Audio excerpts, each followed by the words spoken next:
The silence in our apartment isn't empty, it's full.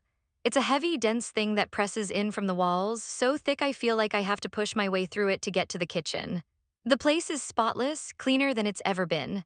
I straightened the throw pillows on the couch this morning for the third time, lining them up in perfect, military-like rows.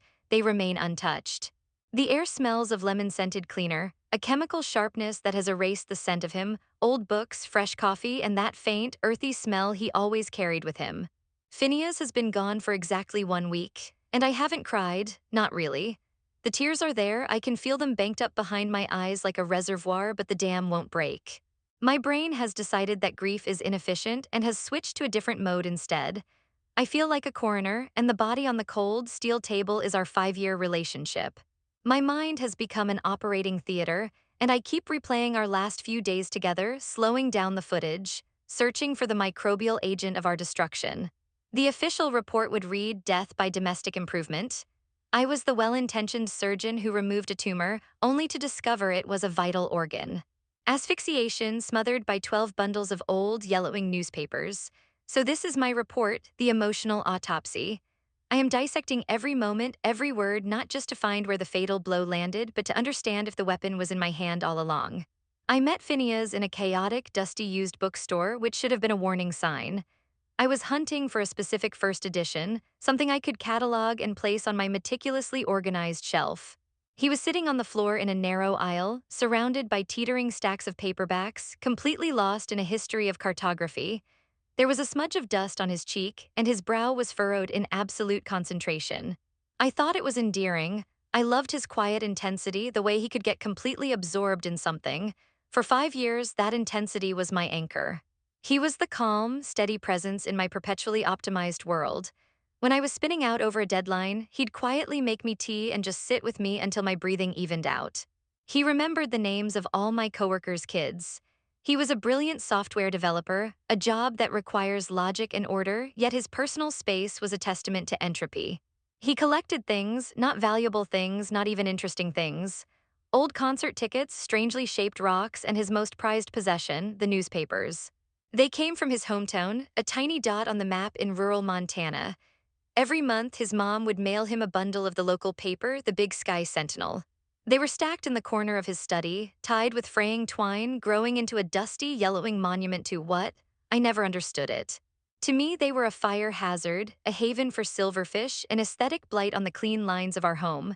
I, on the other hand, live by the gospel of minimalism. My world is curated, every object has a purpose and a place. A clean space is a clean mind. I genuinely believed this. I saw it as a form of self-care and, by extension, care for our shared life. And over the years, I had successfully helped him in other areas. I gently phased out his worn-out college hoodies for tailored sweaters.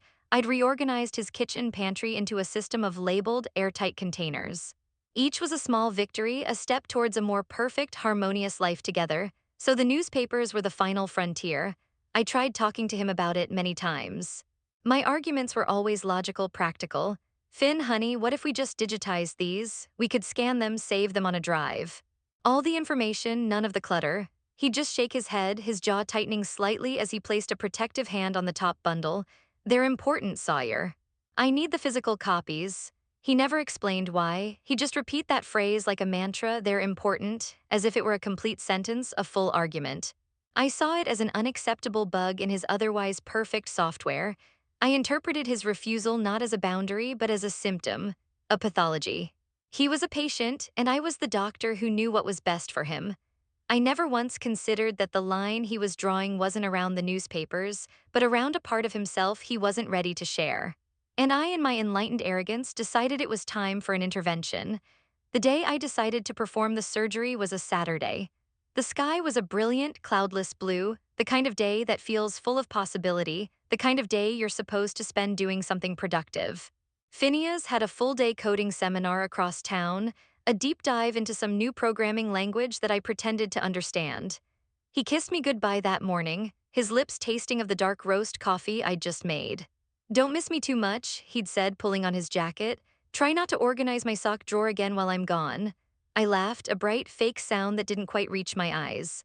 "No promises." I felt a little prickle of guilt, but I smothered it. This was for his own good, for our good. The moment the door clicked shut behind him, a sense of purpose, sharp and exhilarating, settled over me. This wasn't an impulse, it was a mission. I put on a podcast about decluttering for moral support and marched into the study. The stack of newspapers stood there like a silent accusation against my clean, minimalist aesthetic. It was bigger than I remembered, almost reaching my waist, a crumbling paper ziggurat in the corner. I untied the first bundle, the twine snapping under the pressure. A cloud of dust motes, a tiny galaxy of dead skin and paper fibers, danced in the sunbeams slanting through the window. The paper was brittle, the headlines absurdly mundane. Annual pancake breakfast a success, local girl wins 4-H ribbon, debate over new stop sign on Elm Street. It was trash, useless, sentimental trash from a town he didn't even live in anymore. I felt a surge of righteous energy, the kind a surgeon must feel before making the first incision. I was a liberator, freeing our home from the tyranny of clutter. It took me almost 2 hours. The bundles were heavy, awkward. I had to drag them one by one down 3 flights of stairs to the big blue recycling bins behind our building. With each trip, my resolve hardened. This was labor. This was an act of love. The thud each one made as it landed inside was deeply, profoundly satisfying. It was the sound of progress. The sound of a problem being solved. When I finally returned to the empty study, panting slightly, the entire room seemed to breathe. It looked bigger, brighter, more sophisticated.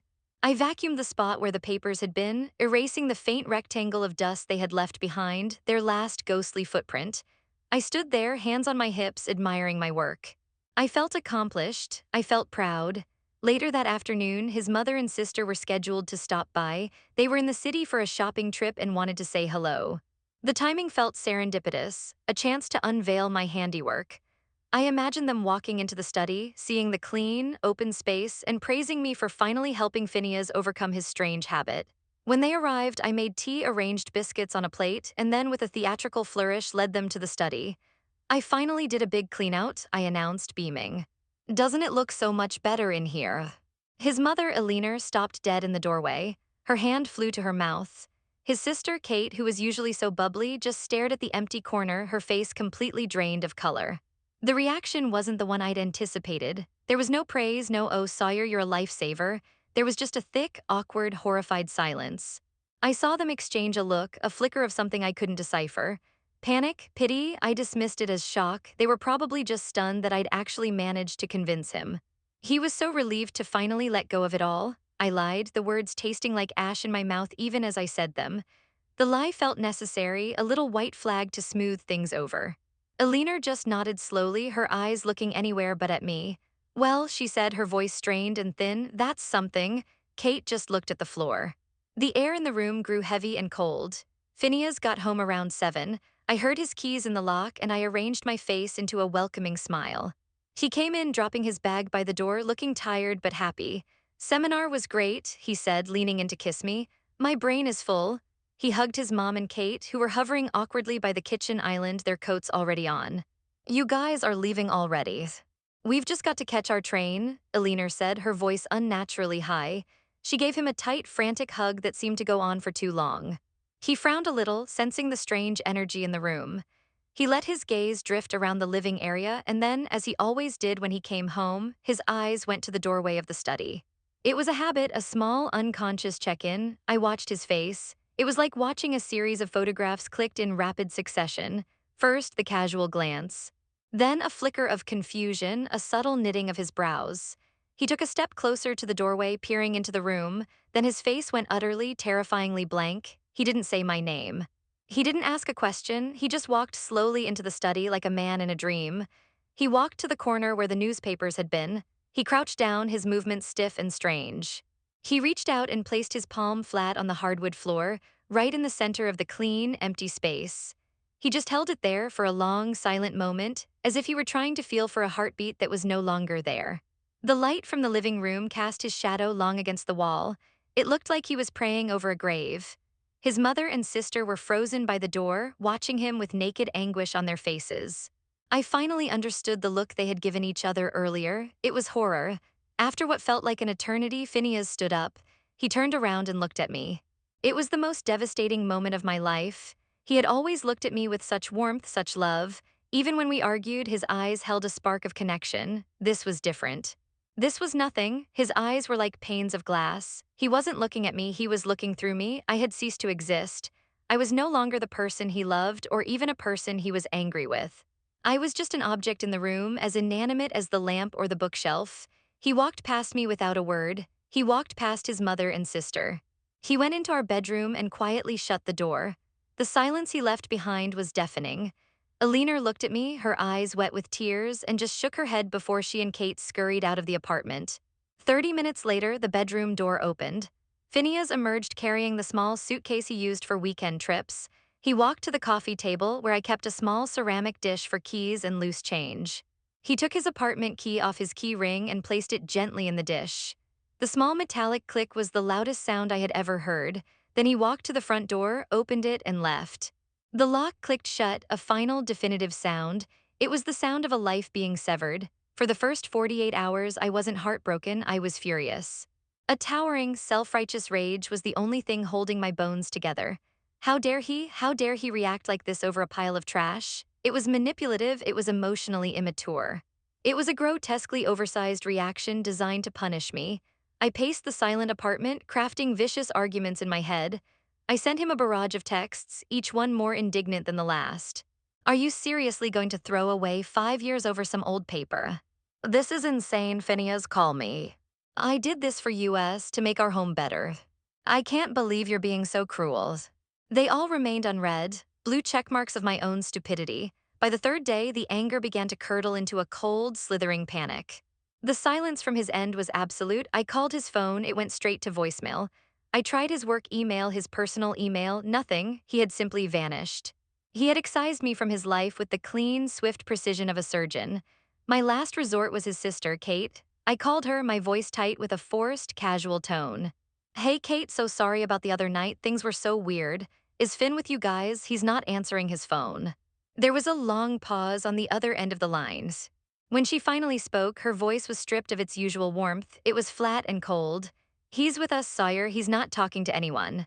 Can you just tell him? I started, but she cut me off. No, the word was a slap. Sawyer, do you have any idea what you did? I cleaned a room, Kate. I threw out some garbage that was a fire hazard.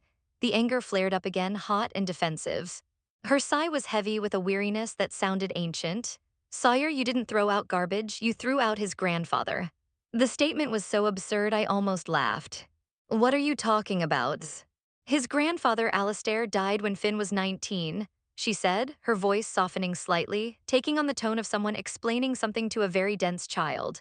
Finn was at college and couldn't be there for the last few months. He's carried that guilt ever since. Alistair was everything to him. He was a quiet man, a farmer. He wasn't a writer. He didn't leave journals or letters. All Finn had left of his grandfather's world were those newspapers. He was trying to piece together his grandfather's last year on Earth. From the local news, the farm reports, the classifieds, the high school sports scores. He wanted to know what the weather was like on the day he died.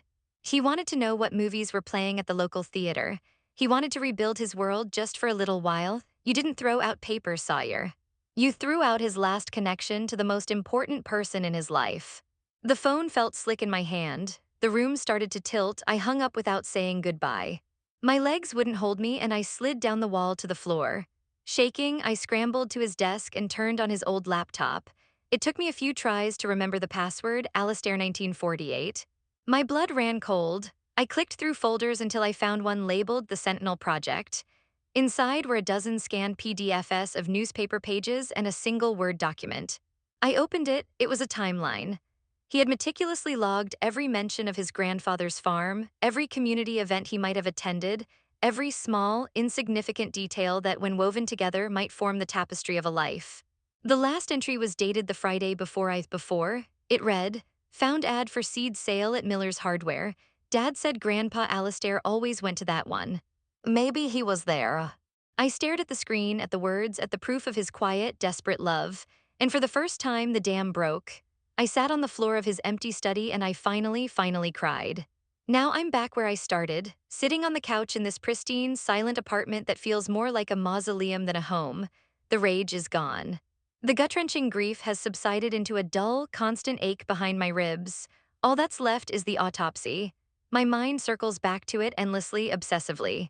I don't try to contact him anymore. What would I say? Sorry I performed amateur psychosurgery on your soul and threw the pieces in the recycling bin. There are no words for what I did.